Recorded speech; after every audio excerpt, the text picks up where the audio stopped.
दोस्तों नमस्कार, मैं विनोद शर्मा पॉलिटिकल चौपाल से।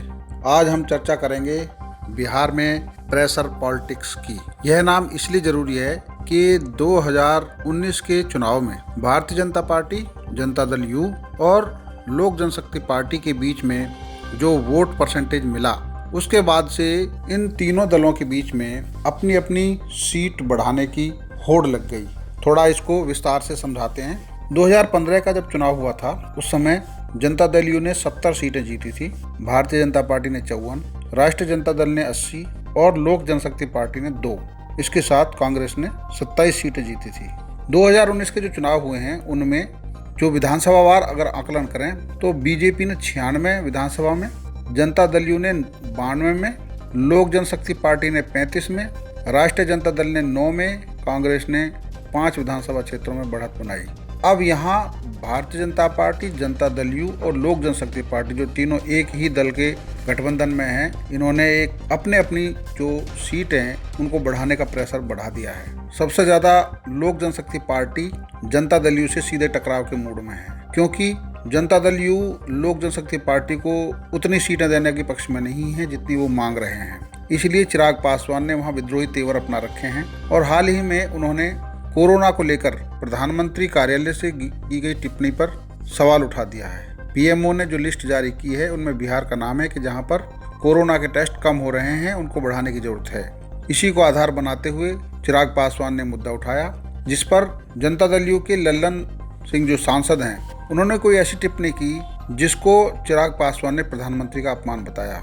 और यह विवाद अब बिहार में इतना बढ़ चुका है कि ऐसी खबरें आ रही हैं कि चिराग पासवान जनता दल यू से समर्थन वापस ले सकते हैं। यह सब प्रेशर पॉलिटिक्स का एक हिस्सा है। उधर भारतीय जनता पार्टी ने महाराष्ट्र के पूर्व मुख्यमंत्री देवेंद्र फडणवीस को बिहार चुनाव से जोड़ा है। वह वहां पर संगठन की जो प्रक्रिया चल रही है, तैयारी चल रही है, उसकी बैठकों में वो हिस्सा लेने लगे हैं। औपचारिक रूप से उनके नाम का ऐलान कब होगा यह समय बताएगा, लेकिन बिहार चुनावों को लेकर जो मीटिंग चल रही है उनमें उनकी मौजूदगी से ये पता चलता है कि देवेंद्र फडणवीस बिहार के चुनाव प्रक्रिया में शामिल होंगे। आपको याद होगा कि महाराष्ट्र में शिवसेना और भारतीय जनता पार्टी के बीच में पहले गठबंधन था और सीटों को लेकर वहाँ दोनों के बीच में मतभेद पैदा हुए। फिर दोनों ने अलग अलग चुनाव लड़ा और नतीजा सबके सामने है। ऐसे ही बिहार में इस समय जनता दल यू और बीजेपी के बीच में जो गठबंधन चला आ रहा है 2017 से, उसके तहत सरकार चल रही है। और अब 2019 के चुनाव के बाद दोनों के बीच में दावे तो ये हैं कि सब दोनों मिलकर काम कर रहे हैं, लेकिन अपने अपने सीटों की संख्या बढ़ाने को लेकर अभी प्रेशर पॉलिटिक्स शुरू होने वाली है।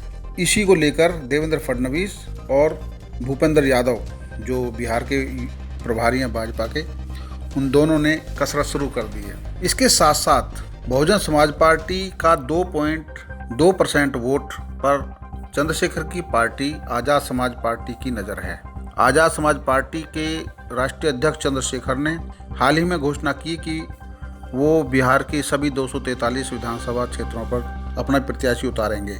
यह उनकी एक रणनीति है, क्योंकि वो पहली बार चुनाव लड़ रहे हैं। राजनीतिक गलियारों से जो जानकारी पॉलिटिकल चौपाल को मिली है, उसके अनुसार चंद्रशेखर की राष्ट्रीय जनता दल के नेता तेजस्वी यादव से मुलाकात हो चुकी है और आने वाले दिनों में वो राष्ट्रीय जनता दल के साथ जुड़कर दलित और मुस्लिम वोटर को गठजोड़ करने के साथ साथ बहुजन वोटर पर पकड़ मजबूत करने का काम करेंगे।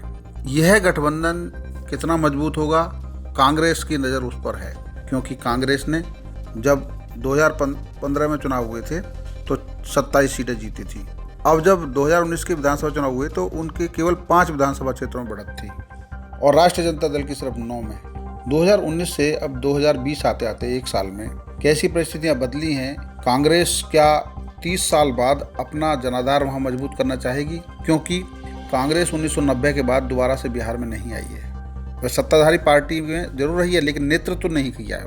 तो अब कांग्रेस के सामने भी ये सवाल है कि वो बिहार में कितनी मजबूती से आगे बढ़ेगी और राष्ट्रीय जनता दल और कांग्रेस के बीच में इस बार गठबंधन कैसा होगा, यह भी दिलचस्प होगा। हाल ही में राहुल गांधी ने कांग्रेस के बिहार के नेताओं को वर्चुअल कॉन्फ्रेंस के जरिए संबोधित भी किया था और उन्होंने संकेत दिया था कि कांग्रेस मजबूती से आगे बढ़ेगी। समय का चक्र है, चुनाव होंगे या नहीं। चुनाव आयोग ने सकारात्मक संकेत दिया है, लेकिन बिहार के कुछ राजनीतिक दल चाहते हैं कि कोरोना और बाढ़ की इस विभीषिका में चुनावों को टाला जाए। लोग इंतजार कर रहे हैं। देखना होगा कि बिहार की राजनीति किस तरफ जाएगी, गठबंधन किस तरफ जाएगा, यह समय बताएगा। बिहार की विशेष रिपोर्ट आपके लिए पॉलिटिकल चौपाल में देखते रहिए। धन्यवाद।